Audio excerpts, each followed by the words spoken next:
Basically, when we found out about methanol, we wanted to, okay, there's a good opportunity, a good market in Singapore, right?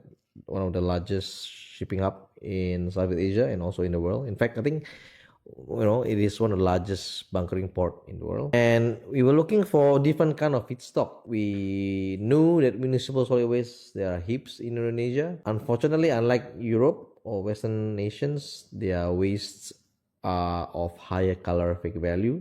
Indonesia has more organic, right? Because there's more food there. So we wanted to look at different feedstocks. So we look at ISCC EU, which is again a European standards for, it stands for International Sustainability Certification, carbon certification. Yeah, yeah.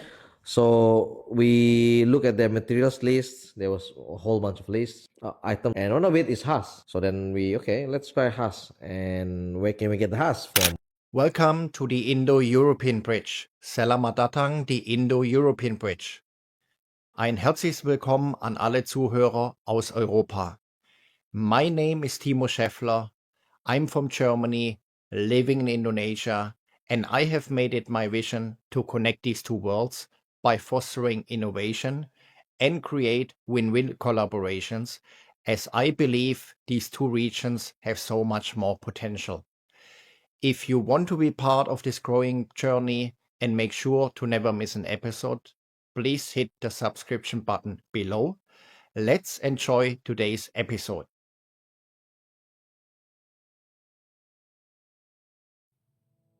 Billy, many thanks, right, for joining today. The Indo-European Bridge. This is something very special because today will be the first podcast episode, really starting something new, and I'm super excited for that one. So thanks for joining. Yeah, thanks for your time and everything. Much appreciated once again. And so let's get started. I'm super excited. What's ahead, right, of us? And maybe let's start with a personal introduction. So for people who actually don't know you yet. So who is actually Billy? Yeah. All right, Timo. So I would say that the thank you is from me. Thank you for the invite and for making me the first of your many more videos and great successes to come. So let me first get that out of my chest. Yeah. So thank you very much, Timo. So for those who don't know me, I've known Timo for a number of years now. We met in the gym. We met in Nafapak. So I have been in Indonesia for about 6 years now. Basically, I'm an Indonesian, studied abroad, came back, live in Nafapak, and I met Timo a couple years ago. So that's a very short introduction of who am I. In terms of academic or professionals, I'm a chemical engineer, graduated from the University of Melbourne, and work in Australia.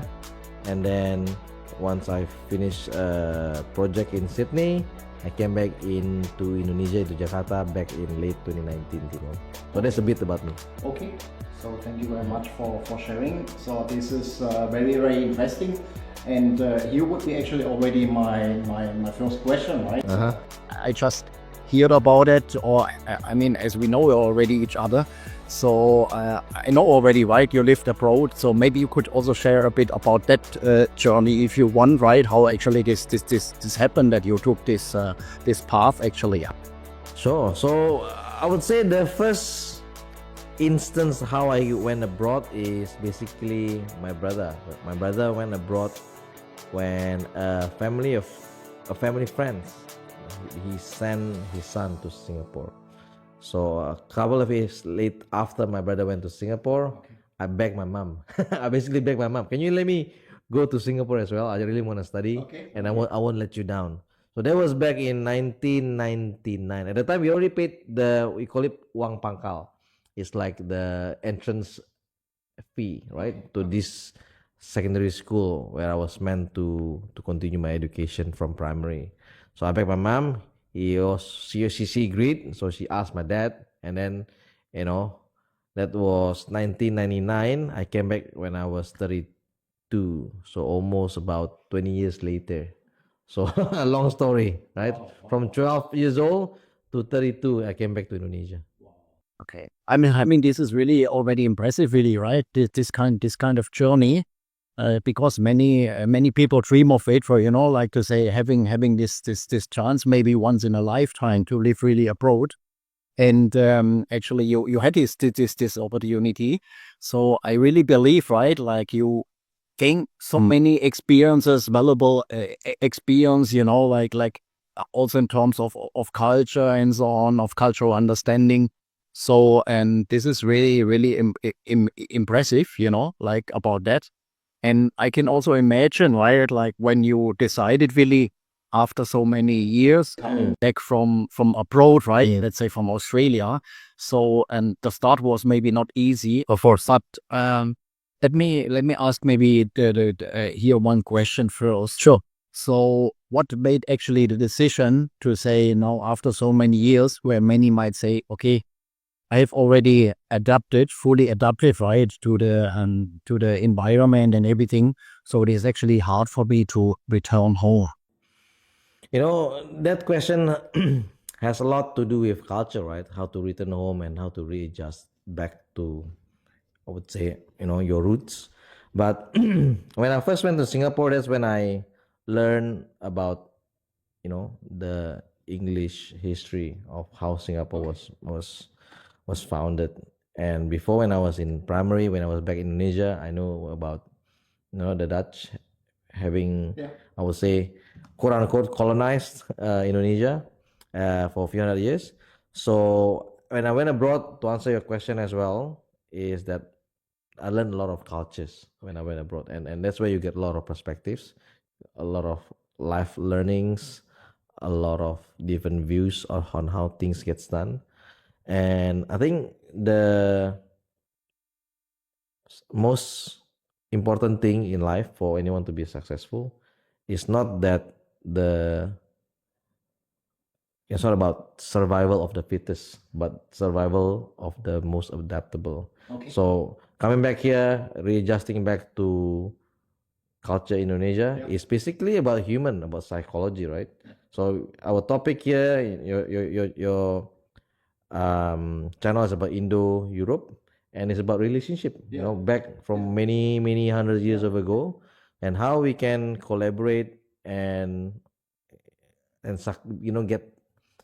get the achievements, be successful together. So I think this channel is good in the sense, in the lens of getting people from different cultures to come together, to come to Timo's channel to share their views and being able to share their successes, the challenges, the solutions. So coming back to Indonesia was not as difficult as many people think. But I think when you are young, getting the first gig or the first time out of your comfort zone, that will be the hardest, I would say. Yeah. Definitely.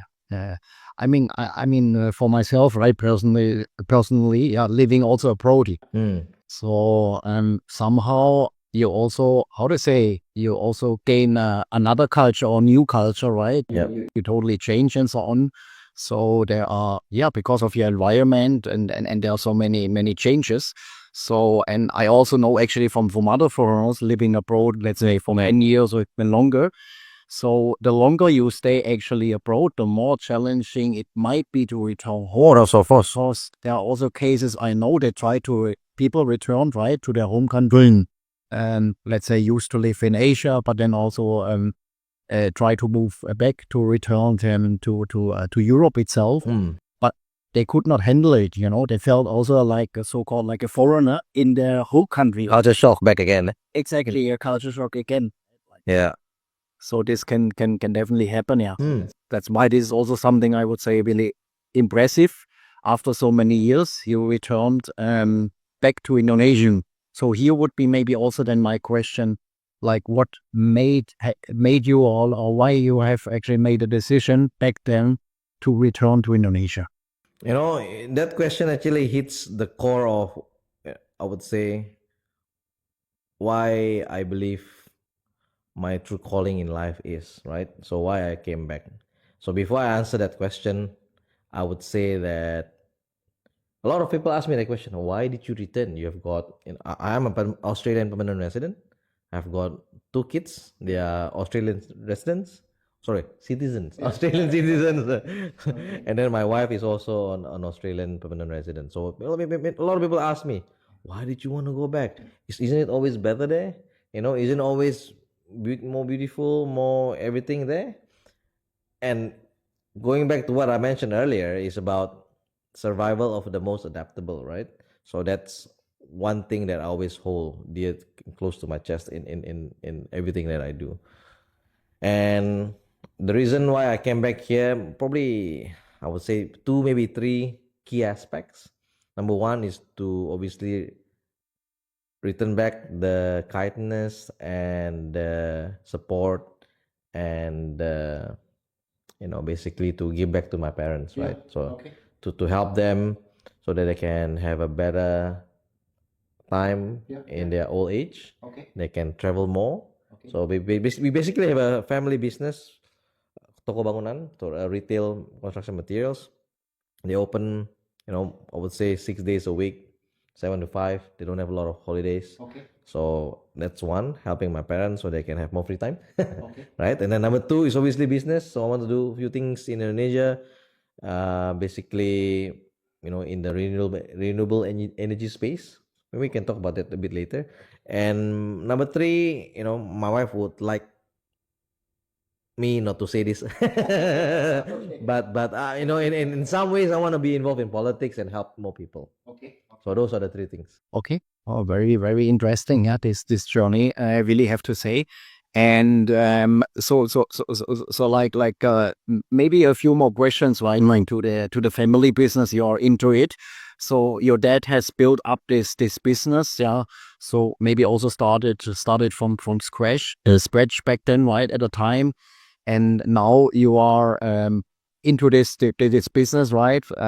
Supporting your family and the workshop, the shop itself to grow maybe it further, right? Or what is actually your role there?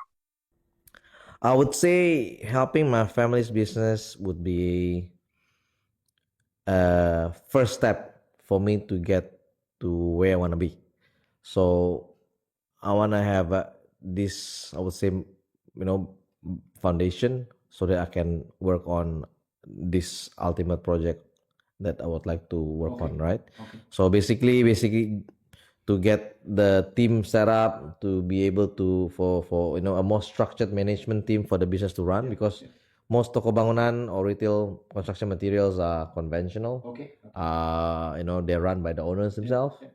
And I would say tens of thousands of toko bangunan around Indonesia are run and built that way. And only a handful can get out of that, I would say, that cycle. To break through, quote unquote, the middle income barrier, right? So then once once I think I'm close, and I think I'm getting there soon, right? Pretty close. And I want to work on on another project, like I said, on my company. This is a logo you can see on my chest here, KVA. So we are working on a project. I interrupt Sure, you sure. one more time before we move to this, how to say, exciting, chapter, right, of our conversation today. So for the maybe one more time, right, back to your workshop, to the family business, right? So maybe also a bit about the products. I mean, workshop, right? So there might be some products also for construction and so on. But maybe could you give there some examples? Some examples. What is actually behind? That people can imagine, or someone never heard about it. What is it about? It's very simple, Timo. It's basically like Home Depot or Bunnings Warehouse in Australia. So we basically sell, construction materials from cement, steel, plywood, paint, sunrise, like paint brushes, right? Screws, electric tools, screwdrivers. So a lot of the things that you need to build a home. Well, apart from food and clothes, you need a home, right? Everybody needs a home. So it's one of the basic needs. So it actually is it's something that people need a lot. And I think this business should not be should not die off. So I want to make it continue while while I try to get this project off the ground. Okay, so I mean, as far as I know, right? Also to add here, right? So construction is definitely something. This is a how to say booming industry or maybe a booming sector in Indonesia. So I could imagine there is a lot of potential, right, for a family business for the workshop itself. But maybe to also sum up this topic before switching now to your other exciting business you're into. Billy, so you might be maybe can I say you might be maybe more the one, or your role is in your family business more like to say you're trying to bring in new technology, doing the restructuring, or how can I imagine that, or people can imagine that? So probably the simplest way to imagine is if you come to one of these conventional shops, you'll meet the owner. They'll have a pen and a paper with, we call it kertas carbon. Have you seen one of those? Like you put this carbon paper between a few sheets of paper, so they write what you want, and then you got another few pieces of paper at the back, or for deliveries, for their own record, and one for you, right? So that's how it's been done. Now obviously people change and they digitalize it. So one of the things that we did is to digitalize it and have in stock inventory system and point of sale system. So that's one. Obviously all these systems won't be able to run on its own, right? I know AI can do a lot of things, and technology. Essentially we need to build a strong team with a good core values in the company so that they can run and various functions of the company. Obviously with better structures. Okay. Okay. Interesting. Yeah. Okay. So, maybe this would be also something, right, Willy? So, if people would be really interested or would like to explore your family business, the workshop, what is behind. So, maybe I think it could be also a good idea, right? We'll later the link, the website link and so on in the description also of today's episode. So, yeah, and also, of course, your contact details, so they will also reach out to you. Yeah, but coming now to your other how to say your other business you are into India. So could you share a bit more about it and maybe also how everything has started? Because many people might believe really, right? Yeah. You're already in this family business. You might be already super busy, and then you have decided to even run your own business. Yeah, so I would say, this is going to be maybe draw some controversies if some investors look at this.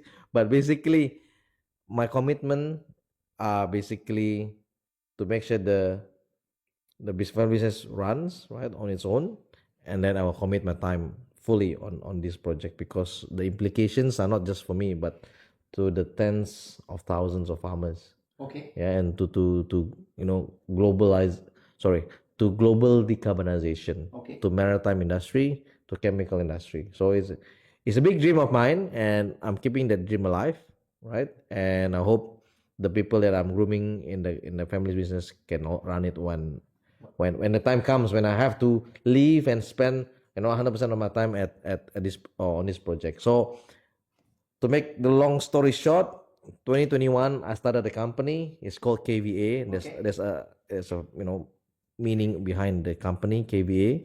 The company started with the goal to convert MSW, municipal solid waste, to power. Okay. So we call it PLTSA. Okay. So pembangkit listrik tenaga sampah. Basically, waste to power. Okay. So that's how we started, and we basically I had a partner, a family's friend, wasn't really active, so I had to. Well, he left. We went separate ways. My father came as a commissioner, just as a, I would say as a fill-in, and then in 2023 October, after many and this not been easy. It took years for me to get to where I am now, right? So it takes years. Yeah. So in October 2023, around those times, I decided to drop. I would say not drop. I would say pivot away from municipal solid waste to power to coconut husk to methanol. So basically, producing sustainable fuel from second generation feedstock from agricultural waste.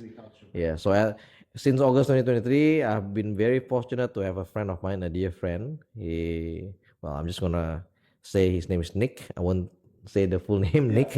Nick has been helping me on this project, and it's been 2 years now, and we have made a lot of progress on this project. Okay, great.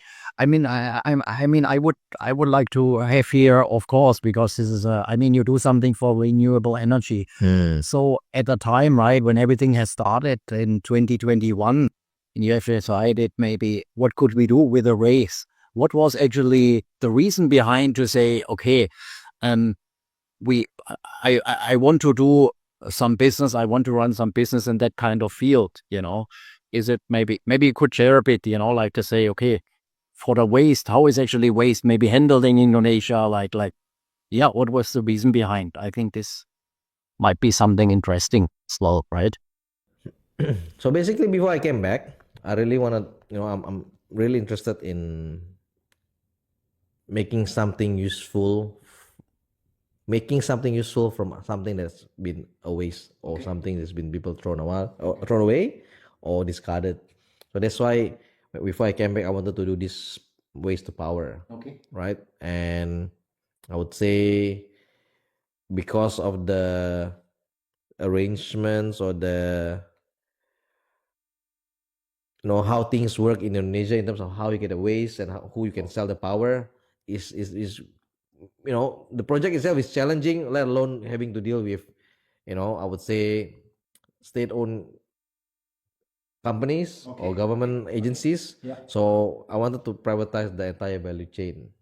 So that's why we are on this route at the moment. And to start something like this, you need to have a high level of persistency. Persistence. Perseverance. Yeah. And you have to be very, very persistent. And you have to be able to take rejections gracefully. Because I can tell you, there's like, not one, not two, but many. And I mean, let's come maybe one more time, right, sorry, to the waste. Right, how is actually the waste handled in Indonesia? Because that was the start of everything from your like, let's say, the foundation of the company you here started.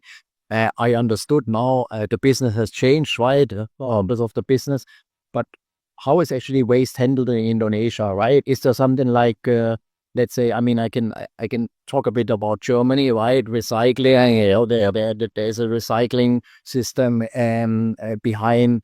There's also there are already lots of initiatives towards here circular economy and so on. So maybe could you share a bit more, like how people can imagine how waste maybe or recycling is handled in Indonesia? Yeah, because this might be also a factor why you thought you want to convert, like maybe how to say, generate from waste energy, right? So that's an interesting question, Timo, and I apologize didn't answer it the first time. Basically, Indonesia. Let me just get this. Indonesia handles their waste. I wouldn't say as good as the European people. Not as good as Sweden. Not as good as Germany or Australia. So what they do is, you got waste, and then you got I would say the tukang, or the pemulung. I would say the unofficial rubbish collector. They get it from your house or from your businesses. Then they go to a TPA, tempat pembuangan. Oh, not TPA. Tempat TPS, tempat pembuangan sampah. And then you got those trucks. They will deliver it to TPA. And they didn't sort them out, so they just dump it on a landfill. So that's why we got all these issues, social, environmental issues. And I'm sure, the however many years you've been here, you've heard about in Bali, in Yogyakarta, and recently in Tangerang. They just throw the waste, in the streets. They just covered it with tarpaulin, right? So that's how it's been. Okay, in short, they've been handling it poorly, and let alone agri waste. They just burn it. So if Fukona has, they just burn it or toss it, because it's not in the metropolitan area, in the plantation. They just burn it. So it's such a waste, when we can use that for other things. I think it is maybe not only, can I say that, not only about burning it, yeah. So it's also maybe a bit pollution might be also a factor, right? And because of that way how actually recycling or waste is actually handled, right? Or like when there are some floods, right? Of course, so this is also maybe because of recycling or maybe the waste, right? And yeah, maybe to sum up this kind of topic. But now, coming back to your latest, initiative of we are into, right? So I understood really, and of course, because we know each other already quite a while, right? So I know there are already some details, but for someone who doesn't know what is behind what you're doing at the moment, so my understanding, or maybe my keyword here would be, right, like you try really like from coconut husk, right, which is also somehow waste normally from the coconut. You try to process this, right? Maybe and maybe you could explain or add here how it works there, right? Let's say you get from somewhere the coconuts, yep, and then how is it working? Okay, so this is I can take many minutes, half an hour, a few hours. Time, and I think really, right, when it comes to this topic, and this is also something, I believe many people have not heard about it, that including me, yeah, before I knew you, yeah. So that's why it is something excited, and yeah, it might be also something needed, right, when we talk about renewable energy. Sure. I'll try to give the audience and your audience, Timo, as much details as I can. So basically, leading up to October 2023, I think that municipal solid waste to power was not cut out for me and my startup. Okay. Because I'm not, I don't have a large company or corporations to back me up. So that's one. And then when I found out about methanol and its trajectory to be it is now the leading alternative fuel for maritime, for shipping, for container ships, especially from Europe. So we talk about Indo-Europe, right? Those in Europe, yeah. Exactly, yeah. Yep. Like building the bridge, right? Exactly. Exactly. So this is building the bridge. Oh, in fact, fun fact, we actually had applied for a grant together with a European company. So already like European Indo bridge, they already connected, right? There's already collaboration. Yes, correct. Correct. So basically, when we found out about methanol, we wanted to, okay, there's a good opportunity, good market in Singapore, right? One of the largest shipping hub in Southeast Asia and also in the world. In fact, I think, it is one of the largest bunkering port in the world. And we were looking for different kind of feedstock. We knew that municipal solid waste, there are heaps in Indonesia. Unfortunately, unlike Europe or Western nations, their wastes are of higher calorific value. Indonesia has more organic, right? Because there's more food there, probably due to economic reasons. Yeah. Okay. So we wanted to look at different feedstocks. So we look at ISCCEU, which is again a European standards it stands for International Sustainability Certification, something. Okay. Yeah, international compliance certification or some carbon certification. Yeah. So we look at their materials list. There was a whole bunch of lists, items, sorry, and one of it is Husk. So then let's try Husk. And where can we get the Husk from, right? It can be rice husk, coconut husk, can be many different types of Husk. Yeah. So I went to this ICC organization under the UN Charter, International Coconut Community. Okay. Then I had a map. Okay, there's a lot of coconuts everywhere. And where's the most dense? Yeah. And this place I've literally never heard of this place before. Okay. Indragiri Hilir. So like sounds very special, yeah. In hill is short for. So it's a regency in Riau, right? So there's a lot of coconuts there, and they peel the husk, throw or burn the husk, and then the dehusked coconuts goes to the food processor. So we know there's feedstock, we know there's market. So how can we make this project work? We need to find the technology, because KVA is not a technology company.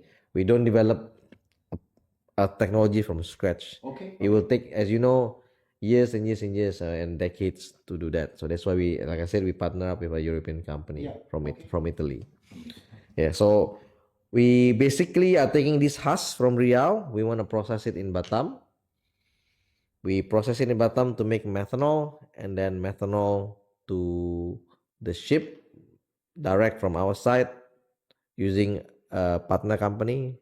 We have signed an offtake MOU with this partner company, Singaporean-based bunker trader.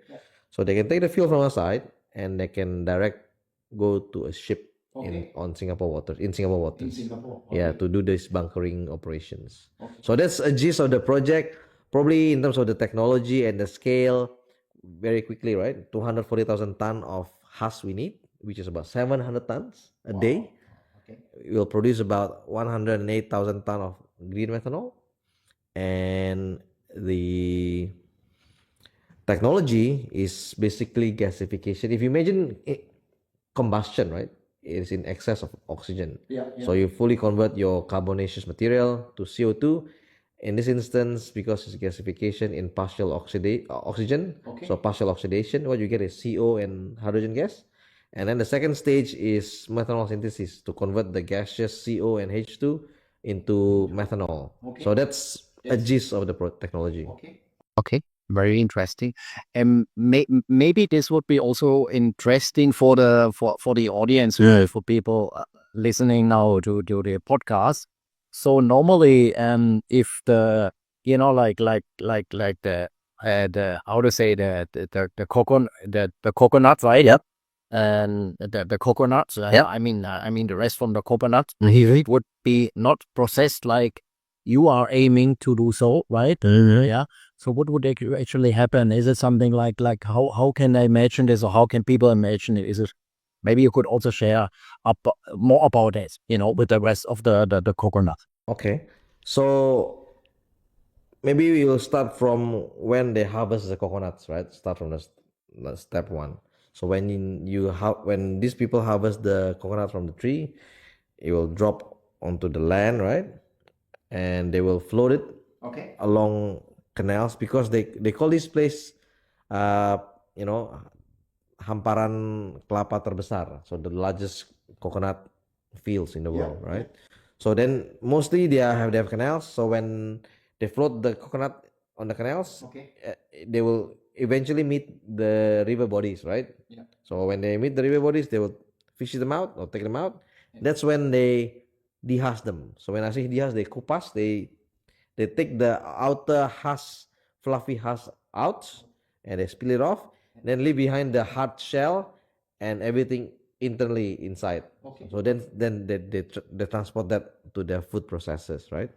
So then the husk, what do they do to them? They either throw it onto the river bodies, they leave it on the land, right? Or they burn it, because they need space to work, to do the next dehusking operations. Otherwise, you got piles and piles and piles of husk. So that's what they've been doing.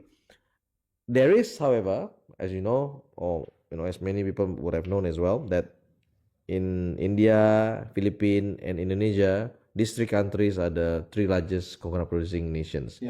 And coconut husk can be used for cocoa fiber and cocoa pit. Cocoa pit for soil replacement, or cocoa fiber for ropes, floor mats. Even in Germany, I heard not I heard, this has been done for many years, to use this fiber as a material for luxury car seats material, and also even for mattresses. Okay. Oh wow, very very interesting. Okay.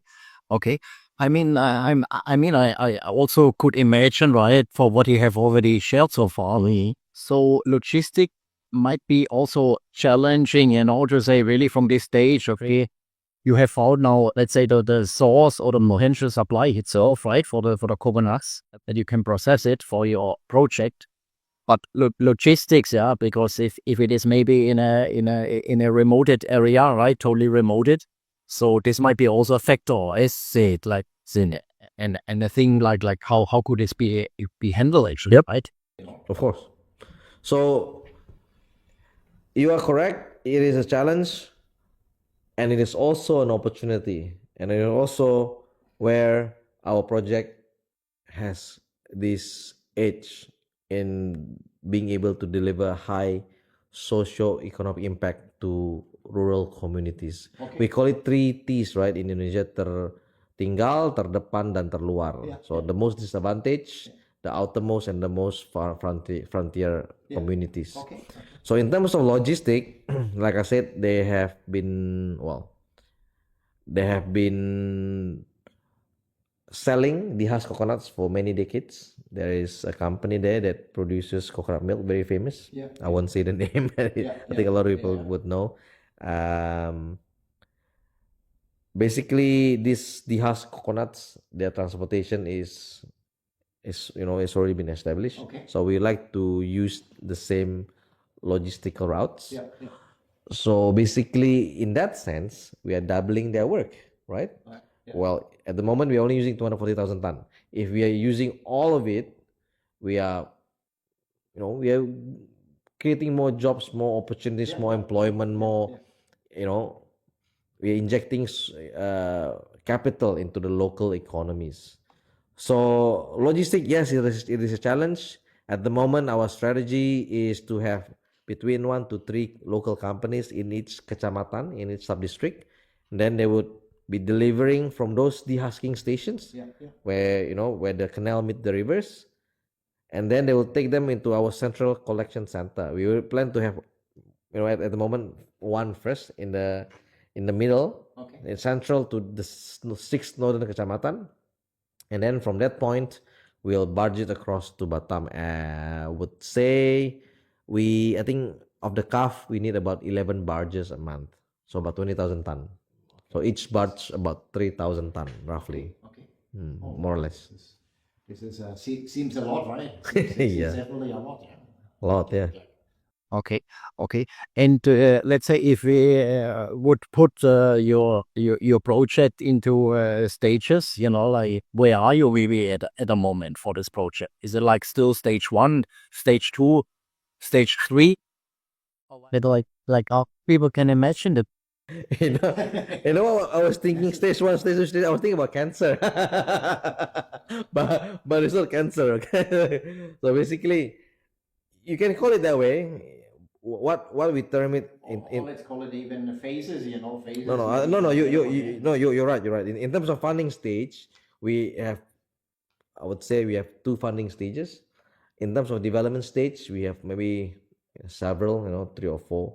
We are basically, in terms of development stage, we are still in the first early, I wouldn't say conceptual, we are beyond concept. I would call it pre-FEED, pre-front-end engineering design. For those of you who might not be familiar with the term, is when you do a concept, you do a feasibility, and then you do your engineering design, where you buy the land, you do your layout, you do your piping, your everything, your site layout, permitting, and then you got your investment or the fund ready for your first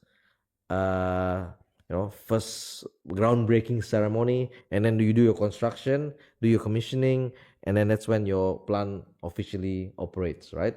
So we are, I would say, in the early days, but we are not at day 0. So we are way beyond concept. We are requiring support from corporations to fund this remaining of the development stage. I will call it development. And then once we got the development done, we would need what we call it final investment decision. Right? Once we got the final investment decision, then we will do that groundbreaking ceremony for the construction, commissioning, and then what we call COD, commercial operational date. So we are at the pre-FEED stage in terms of the project. In terms of funding, we are in stage 1. We are looking for about 26 million US dollars. And then stage 2, we are looking about 30% equity of the total capex, close to $500 million. And then the remaining from project financing, obviously. So, and then once we hit the FID, we'll do the construction. Very interesting. I mean, obviously, what I can see, what I can see, there's already a lot of progress, from where you have started, from where you are now. I mean, this only works, right? With you need to be consistent, like that. You got also along the way so many declines, and of course, yeah. But I think this is normal, yeah. Yeah, not to say not to give up. So do you have your goal, right? You always have your end target, your goal in mind, and this is impressive. Really, this is really fantastic, and so I think this makes it maybe also then a bit challenging to say there is already a timeline for the project because there are some, how to say, maybe some dependencies on it. Yeah, of course, when the project should be actually up and running. Yes, so I would say that the IMO's decision, International Maritime Organization decision, back in October last year, to defer the what they term it as NZF, Net Zero Framework, which is basically a regulations to, I wouldn't call it penalize, but to get contributions from those companies who are not moving. We call about, we talk about adaptability earlier, right? So if for those who doesn't want to change and adapt to a better version of the company in terms of its operations, they are getting, the regulation will get contributions from them, and then those who adapts and change, they get rewarded. Yeah, so it's basically, in short, like similar to carbon tax, essentially. And because they got deferred, we, a lot of I think a lot of parties sort of like wait and see. But in terms of the overall timeline, we may get, I think I believe we have not been shifted too much, right? So we are still targeting early 2030 for COD. So, depending on when we get the first investment, we are in discussion with a number of corporations, as you know. So basically, once we get the investment, we do the pre-feed, complete the pre-feed, the feed, and then the construction. Okay.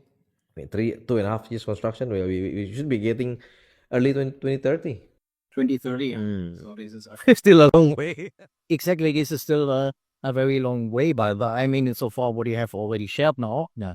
So there are so many factors to consider, like, and that's why it takes time, right? It is actually not like a sprint. It is actually like a marathon. Say it is more like a marathon, right? Yeah. And yeah, so this is definitely yeah, as I said, something very, very impressive, Billy. Yeah, so well understood. You look also for collaboration. Also, maybe to summarize this for some investors. And what would be also interesting, maybe for the audience as well, right, of this episode. So let's say, well understood. You get your feedstock, your supply, right, from a remote area, which is near to Singapore, like, because you have the proximity to Singapore, and from there you can do the shipments and everything. But shipments is it like export can be to any kind of countries, but also maybe how about the domestic, like the domestic market. Say shipment, just like when we buy food, for example, on Gojek, you're not gonna get something from Bekasi. So yeah. So same thing.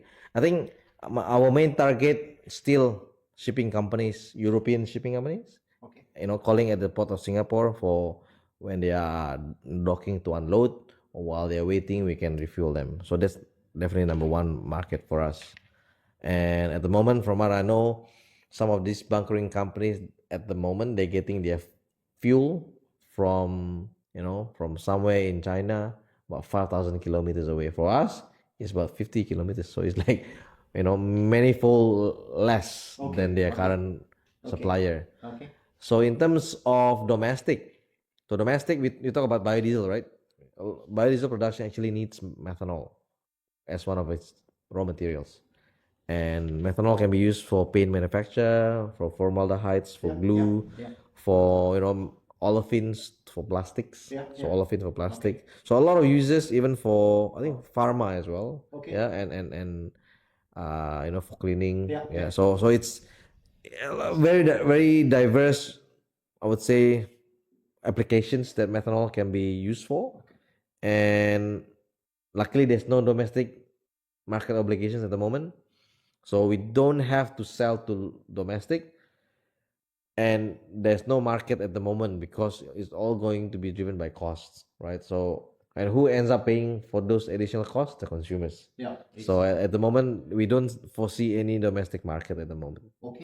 Okay, okay. But as you were also sharing now, or that's what I understood now from you, Willie. So actually, the so-called end product itself, right? Yep. Can be used for either for different use cases, right? So do you have also in mind to say maybe start with the like with the shipments first, and then maybe how to say spread out or use your end product for other applications as well? You know, there is actually a pathway. We call it M2J. So apart from biodiesel production, pharma, and all the other kind of stuff, there is I'm not too sure if it's already been ASTM approved. American Testing and Measurement Society, ASTM, ASTA, something like that. This is American standard for testing and measurement. That there is a standard being developed for methanol to be used for jet, so they can upgrade methanol to become jet fuel, become synthetic SPK, synthetic paraffinic kerosene, something like that. Yeah. So that's one. In terms of other use cases, I think at the moment green methanol will be only for marine. Yeah. Oh, sorry. Actually, there is one. We spoke. He's a German company. Yeah, I remember. BASF. Um, we spoke to them, and they are, I would say, they are not paying for this conversation. So I'm not promoting them, but they are one of the leading chemical company, and they're looking to get voluntary market to help decarbonize the methanol in the chemical industry. So that's also a potential use case, but definitely not domestic for now. And maybe also something at a later stage then, right? Okay. Okay. So the target is really to say, let's get this project, let's make this project happen first, right? And then maybe expand into some other areas as well, right? But there is still a bit to go, and definitely collaborations. Collaborations would help. I mean, you gained there already, luckily, some partners, yeah, but still looking for some additional partners. If this is correct to understand. Yep, that's correct. So maybe coming now also to the point to say like, okay, if someone has listened today to this podcast episode, Yep.